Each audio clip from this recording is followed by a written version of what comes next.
Hi everybody, welcome to the studio today. Not necessarily about me painting, but I'm going to be putzing around at the same time as I'm talking here. Don't usually talk while I'm painting, unless it's criticizing myself and saying, you screwed that area up. Like yesterday.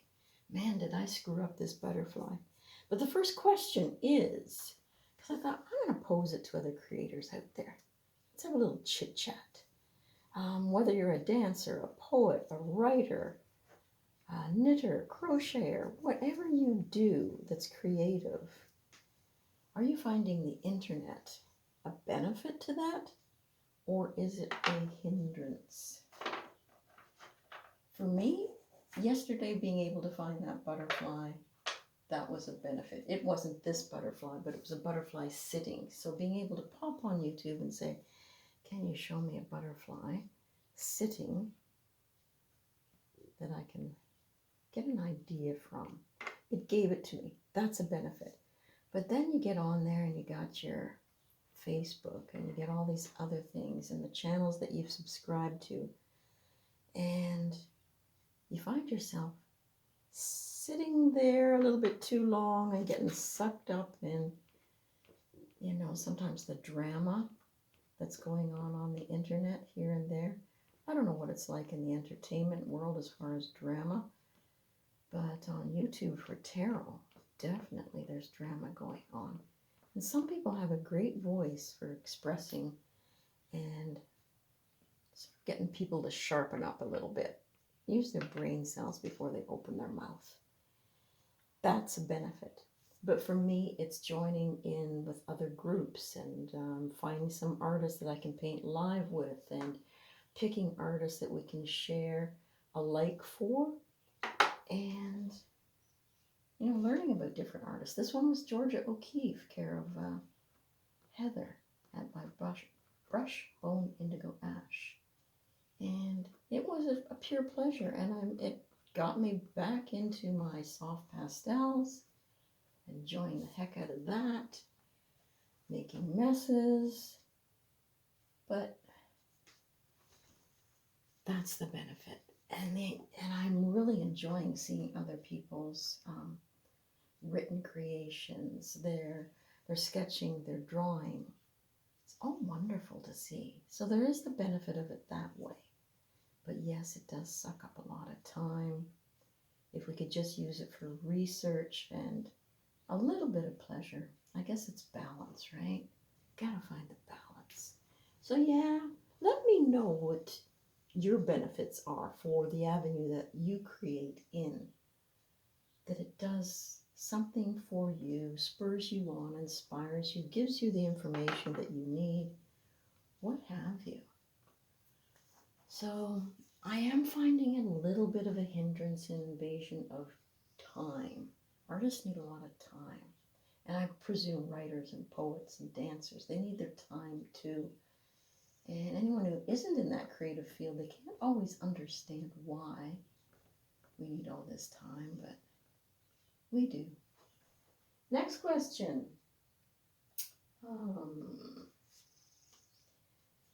As a creator, do you need to be part of a group occasionally, constantly, or never? Well, I have been part of art groups before, and I did have a blast with that. And we lived in a town that sort of sponsored community groups. So, they gave us $1,000. We put it towards advertising, rentals of space, what have you. I'm supposed to be working down here. Got sidetracked. And so, that was a great group to belong to. And I didn't find any animosity in the group. Afterwards, break-offs, some connections, yes. The art group can be very critical. It's a dog-eat-dog world out there, but I'm noticing the same thing in the tarot community right now. It can be very dog-eat-dog too, but yet the majority of people I'm hanging with, they're very nice. You got to pick and choose.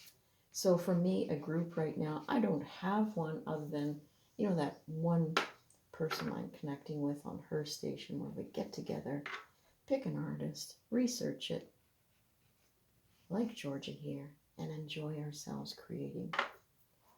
So, do I need one all the time? No, but occasionally. I think occasionally is fantastic. And then let me go off and do my thing. Let me create. Because I really wasn't into picking another artist until I finished working with Georgia here. And no, it's not identical to her work, but it's an inspiration. And the way she was very fluid with her colors, that was wonderful. So, occasionally for me. How about you? Okay, the next question. What nurtures your creativity? Well, for me, it's being in nature. I grew up in the country. I used to run around the field and the forest, and I would gather trilliums out of the forest and transplant them in the yard. I had my first garden at 15. So I would say that for me, nature nurtures and inspires me. I live in a very rural area, which is quiet, really quiet.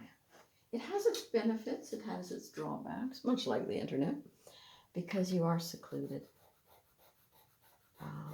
I think there is an art group in town, but for me, I'm not so into doing the outdoor fairs.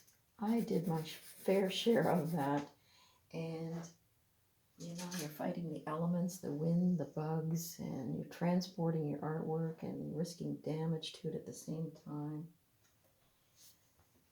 So, a group for me, occasionally. Is that the question? Yeah. Nurtures me. Yeah, nurtures me. We already passed that other one. I do like watching once in a while other artists paint on the internet. I want to do some more of that.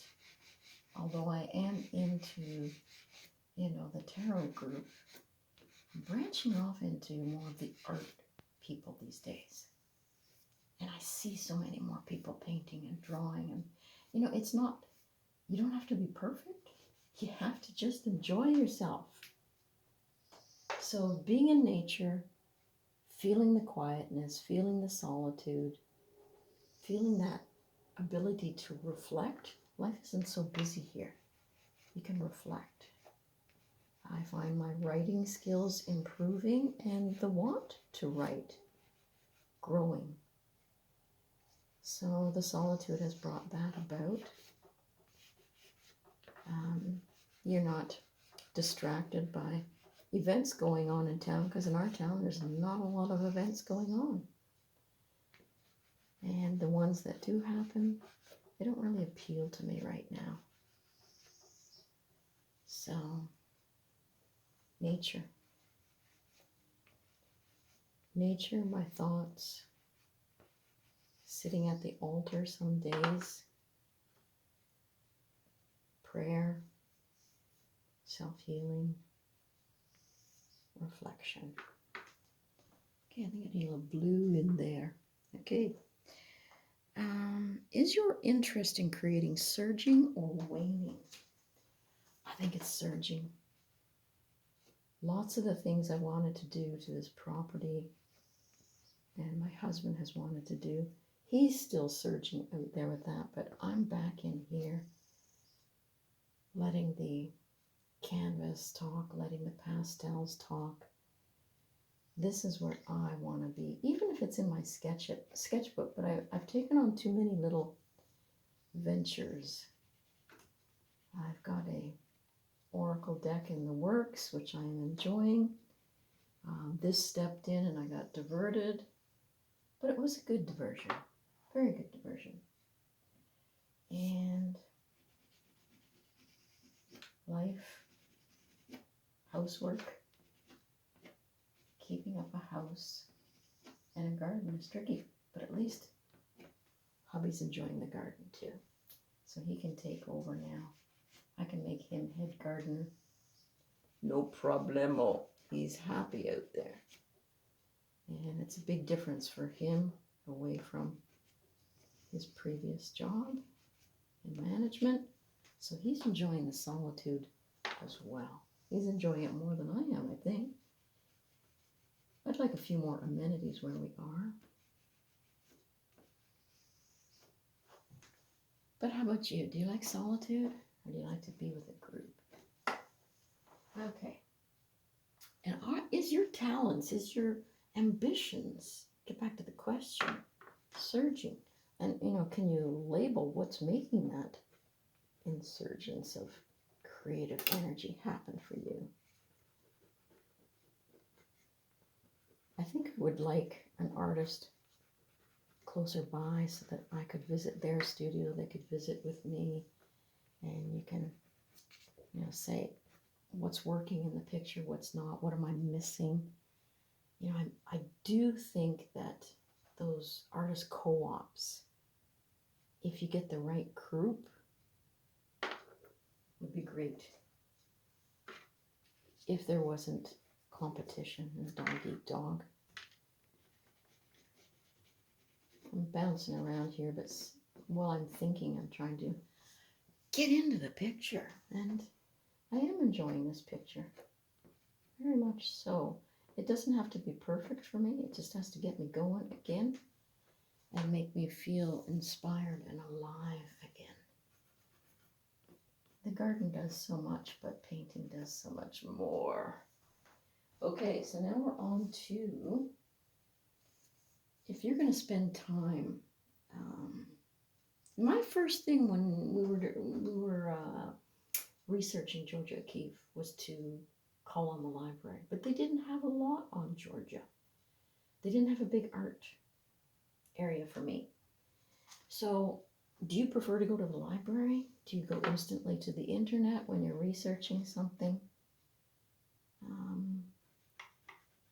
Where do you go? Do you have a library in your house of everything that you need that you can call upon? Like, I guess poets and writers would have a great library, wouldn't they? Or access to a great library.